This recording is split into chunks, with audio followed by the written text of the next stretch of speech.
First, thanks for having this roundtable. I think it's really important. And, a lot of the things that have come up today help to clarify what we're going to do legislatively. I think Congress will act, and the House has already acted overwhelmingly, bipartisan basis. I guess my question goes to this fundamental issue of the fact that our security here in this country is only as good as the data that's being provided to us by our visa waiver partners. So these 38 countries have different databases. Some are better than others, as you all said this morning. And so drilling down a little bit further on that, let's assume that the numbers are right, that there are about 5,000 foreign fighters from Western European countries alone, the bulk of them coming from France, UK, Belgium. That means there's more than 5,000 total from those 38 countries. I still haven't gotten a good number on that, so if you have one today, we'd like to have it. I've heard 8,000. I've heard we don't know. I've heard it's more than 5,000. But let's, if you don't mind, let me ask a further question. Maybe some of you can give me what you think the answer is on how many people we're talking about. The question I would have is really a pretty simple one. If you have a porous border with Turkey, as we have in our borders with Mexico and Canada, and you have the ability to go back and forth without being identified through that porous border, and you have thousands of foreign fighters who are leaving Europe to go into the battle. A number of them have come back, we're told. We have a number on that. I don't know if it's accurate or not. How do we know the information is accurate? In other words, they wouldn't show up, right, in the preclearance or the ESTA data necessarily because they're walking across a border. And we've certainly seen the refugees going the other way. So could you comment on that? And I don't know who, Dr. Frey, maybe you're the right person to start, but also I'd like to hear from Commissioner Wagner on it. But anybody jump in. How do you account for that, and how good is the data? Yeah, well, so when we're looking at the ESTA program and the background checks and the vetting that we do with that, we're not looking at a specific trip. This is, before they book their travel, this is authorization basically to book travel to come to the U.S. So looking at a person's travel history is going to be a little complicated at that point if it's not including previous routes to the U.S. Really where we see the most value is looking at the data sets that we do collect, the biographical information, the contact information, some of their points of contact, and a few other pieces, and trying to draw associations with that to other known pieces of information that we know does give us national security concerns.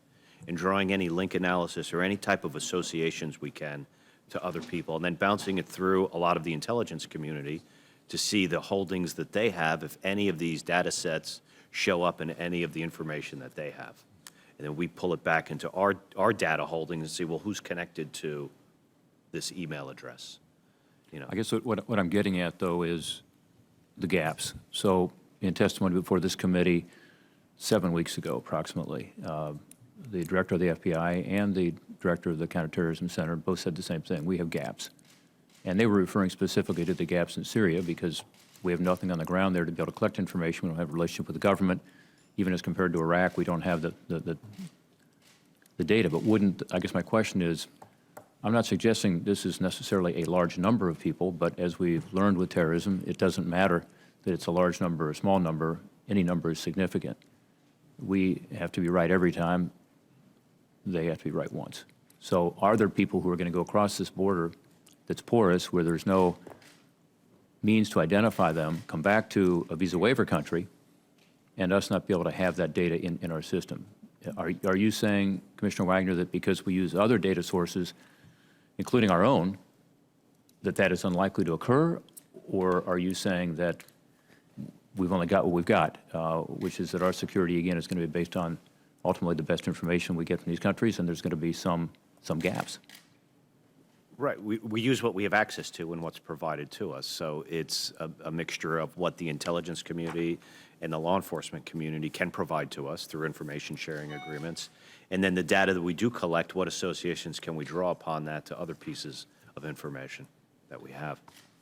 I would just say that the problem you're identifying really, it transcends the visa waiver program. That this is Sure a it does. common concern of Yeah. governments globally, even those that are outside the visa waiver program. Right. This idea of getting a handle on who is going off to these conflicts, already radicalized, gaining networking, gaining techniques and capabilities they could bring back to their home countries. So there has been a tremendous concentration by intelligence services, law enforcement entities to try to get a handle on this and exchange information. We use the visa waiver program, as I noted earlier, as almost a lever, really, for those countries that are participants. And again, as noted by Dr. Frey, these are 38 countries that, generally speaking, share the fairly high level of capability, and they certainly share the concern we do on the foreign fighter problem.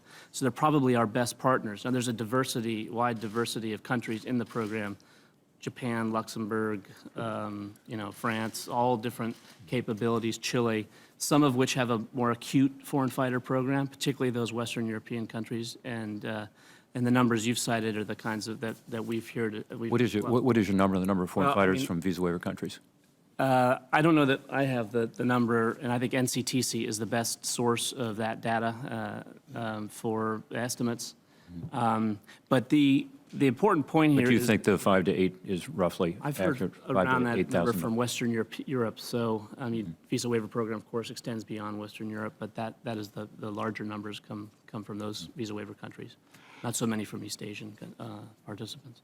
But I think this is the critical problem: is how do we build those watch lists? And we probably have the best watch list of all, and that's why through HSPD 6, which is a requirement under the program, we provide that what's called foreign partner extract of the about 90,000 names, and then we have even a smaller number, which is the foreign fighter extract, and we're giving that to countries even that aren't participants in HSPD 6 agreements, because we want them to have that watch list so that they can bounce those names against all of the people they're And screening. look, I've taken probably more time than I should, but we're glad that the visa waiver program has resulted in us getting better information and better data. On the other hand, I don't think you can tell us here today that the visa waiver program requires a more strenuous screening than the visa program. In other words, visa waiver program is there for a reason. It's to facilitate travel. We support, facilitate business travel and so on. What we're asking is, given the fact that the requirements are not as stringent, even though more data was collected because of it, what do we do about this potential gap? And specifically, the foreign fighters who can go back and forth to a certain extent without identification. So It's going to be the same issue if they're applying for a visa. If we don't have access to the information, State Department doesn't have access to the information either if it doesn't exist. You think there's no difference? There's not going to be much of a difference isn't it? between the visa vetting and the visa waiver vetting as far as the biographical data collected in the systems that they're run against to identify risks. Isn't the main difference is If you this requ- right, if the travel information doesn't exist in the U.S. government holdings, neither one of us are going to get to it. the biographic But there's checks a- that we're doing are the same. The biometric checks that we're doing are the same. There are interviews with a government official for both, albeit one is State Department and one is CBP, and they would occur at a different time. That's the big distinction. So, and in terms of the biometrics, we have biometrics on 3/4 of the VWP traveling population. So that is when CBP gets the APIS manifest data, we ping against our databases to see if we have biometric holdings on those. Full checks are done at the POE. So it is not that there's actually distinctions. Some of it is when, and really the differential would be the first-time travelers. So for a first-time visa applicant for business and tourism purposes, which is the equivalent of ESTA, business and tourist purposes, you get an interview and a biometric collected on your first application. But even State Department, upon a renewal for a visa, you don't get an interview or your biometrics taken again. So that you do it once and then you don't get that again. So and there's lots of reasons for that. And most of our derogatory information is associated with biographic information. And the biographic checks, as you've heard us all, I think all of us at this point have said, are the same between a visa and an ESTA.